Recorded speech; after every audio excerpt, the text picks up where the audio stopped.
اور یہیں تک نہیں، فاطمہ عزت منی، فاطمہ کے لیے جگہ چھوڑ رہے ہیں اور رسول کھڑے ہو رہے ہیں، یا فاطمہ بیٹھی ہے رسالت کھڑی ہے، سمجھا؟ اے بھائی اتباع بھی کرنا ہے اور اطاعت بھی کرنا ہے نا، اتباع بھی کرنا ہے اور اطاعت بھی کرنا ہے۔ تو اب مسلمانوں کا یہ فریضہ ہے کہ مسلمانوں کی جس بزم میں فاطمہ جائے، مسلمانوں پر واجب ہے کہ مسلمان فاطمہ کی تعظیم کے لیے کھڑے ہو جائیں۔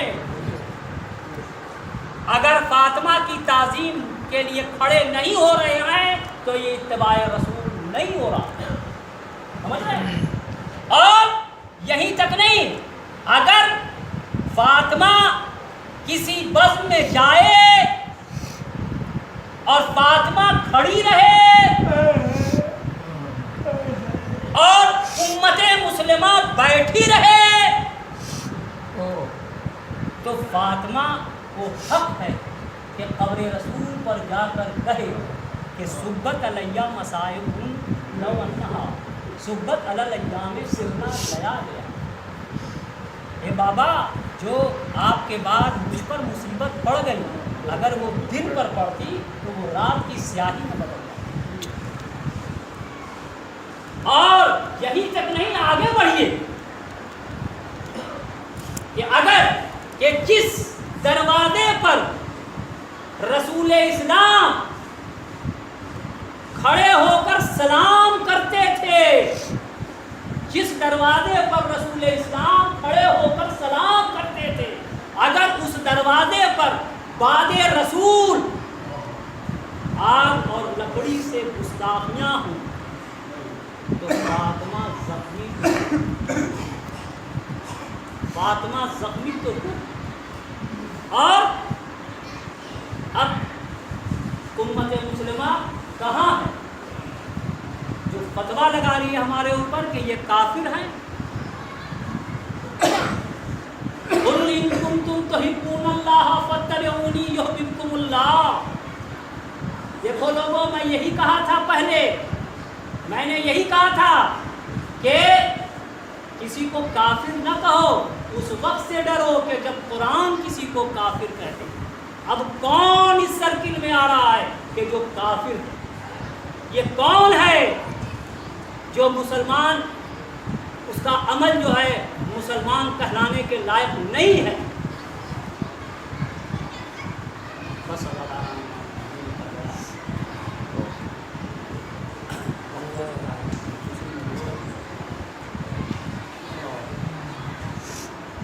بیان کو سمیٹتے ہوئے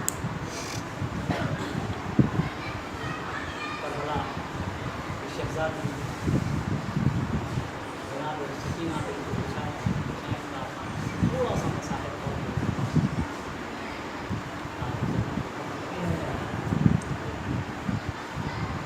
اسلام میں بس دو ایسے باپ اور بیٹی ہیں کہ جن میں جو رشتہ ہے وہ جسم اور روح کا، ایک رسول اسلام اور جناب فاطمہ الزہرا،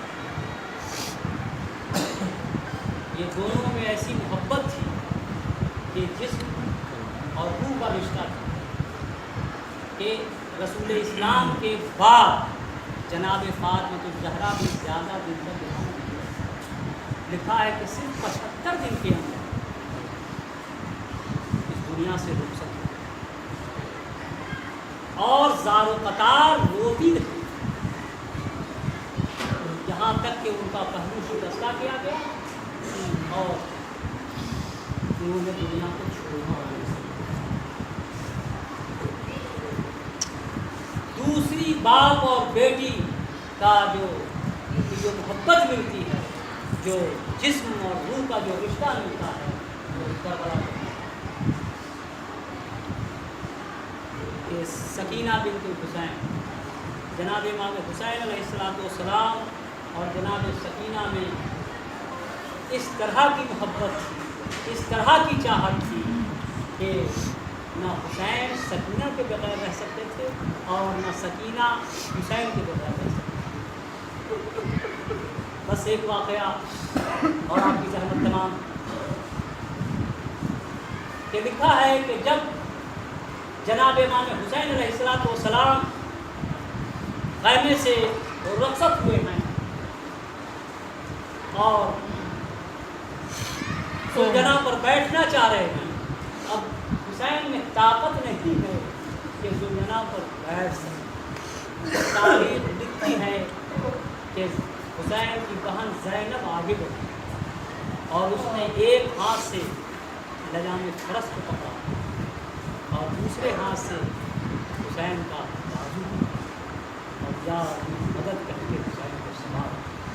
بڑی محنت لگی ہوگی حسین کو سوار کرنے میں، تصور کیجیے، اور پورا جسم جو ہے وہ زخمی ہے، پورے جسم کے اوپر تیر لگے ہوئے ہیں، کوئی مورخ لکھتا ہے کہ کوئی ایسی جگہ نہیں ہے جہاں تیر پیوست نہ ہو۔ اور مورخ نے یہاں تک لکھا ہے کہ جب جناب امام حسین علیہ السلام اپنے فرزند ارجمند کے پاس یعنی سید سجاد کے پاس آئے ہیں اور شانہ ہلایا ہے کہ بیٹا اٹھو میں مقتل کی طرف جا رہا ہوں، تو لکھا ہے کہ امام حسین علیہ السلام کو جناب سید سجاد پہچان لیا۔ اتنا تیر پیوست تھا اور اتنے زخم لگے ہوئے تھے کہ امام حسین کو جناب سید سجاد پہچان نہیں پایا۔ جب انہوں نے بستر سے اٹھایا ہے سید سجاد کو اور سینے سے لگا کر کہا ہے کہ بیٹا تمہارا بابا آیا ہے آخری رخصت کے لیے، حسین ابن علی۔ سجاد نے آپ کو کہا بابا آپ مقتل میں جا رہے ہیں؟ کہا نیزہ کہاں ہے، تلوار کہاں ہے، میں ان ملائم سے مقابلہ کروں گا۔ کہا نہیں بیٹا تم پر جنگ ساقط ہے، تم بیمار ہو، لہٰذا تم آرام کرو، میں مقتل کی طرف جا رہا ہوں۔ جناب زینب کو بڑی محنت کر جناب اپنے ماجائے بھائی کو گھوڑے پر بیٹھا، لکھا ہے کہ تھوڑی دور گھوڑا آگے بڑھا تھا، کیسے وفادار رخ کے حسین ایڑ پر ایڑ دے رہے ہیں لیکن تھوڑا آگے بڑھا، تب کچھ تو تھپ تھپا کر کہتے ہیں ہاں اس کے وفادار میرے ساتھ تو بھی زخمی ہو گیا، تو نے بھی بڑی بہت تیر کھائے اور زخم کاری تجھ پر لگ گئی، تو بھی پیاسا ہے، تو بھی بھوکا ہے، لیکن اب تجھ پر حسین سواری نہیں کرے، یہ حسین کی آخری سواری ہے، اے میرے اسب وفادار بس تجھے مقتل تک پہنچا دے، اس کے بعد تو آزاد ہے۔ لکھا ہے کہ اسب وفادار نے ایک مرتبہ اپنا سر اٹھایا اور امام حسین کی طرف دیکھا اور کچھ کہا۔ آپ جانتے ہیں کہ آپ کا امام اور میرا امام کائنات کا امام تھا اور ہر ایک کی زبان کو جانتا تھا، جانوروں کی زبانوں سے بھی واقف تھا۔ اس گھوڑے نے، اس زلجنا نے سر اٹھا کر امام حسین کی طرف کہا اے آقا میں کیسے اپنے ٹاپوں کو آگے بڑھاؤں، میرے ٹاپوں سے تو ہے میرے کرنال کی پوتی لپٹی ہے۔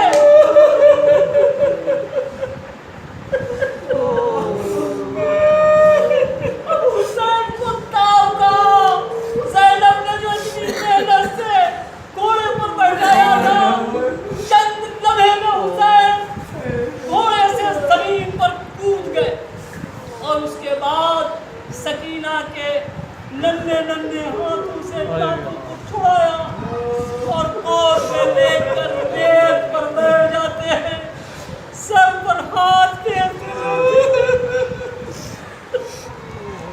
سر پر ہاتھ پھیرتے جاتے اور کہتے جاتے اے سکینہ تم نے تو مجھ کو رخصت کر دیا، اب کیا آئیو بیٹی، اے بیٹی کہاں تک جاؤ گی، اے بیٹا قیمے میں چلی جاؤ۔ بارہا حسین سمجھا رہے ہیں لیکن سکینہ بہت سے نہیں اترنے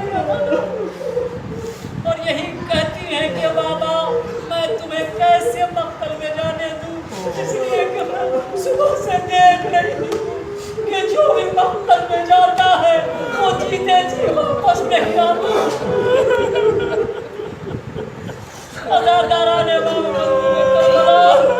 اس کے بعد امام حسین بے چین ہے کہ کیسے اپنی بیٹی کو گود سے اتارے اور خیمے میں بھیجے، لیکن کہا اس کے بعد حسین کو ایک تدبیر یاد آئی، کہتے ہیں بیٹا ایک واقعہ یاد دلاؤں، ایک واقعہ کہوں؟ کہا ہاں بابا کچھ کہو، کچھ بتاؤ، کیا کہنا چاہتے ہو؟ انشاءاللہ بہت مزہ آئے۔ کہتے ہیں کہ اے بیٹی سکینہ، جب میں نماز شب تہجد پڑھ کے فارغ ہوتا تھا تو میں اسی مصلے پر ایک دعا کرتا تھا۔ سکینہ کہتی ہے کہ بابا کون سی دعا کرتے تھے؟ حسین کہتے ہیں کہ ایک دعا یہ تھی بیٹا کہ بارے الہا مجھے آخری زمانے میں ایک جان سی بیٹی دینا۔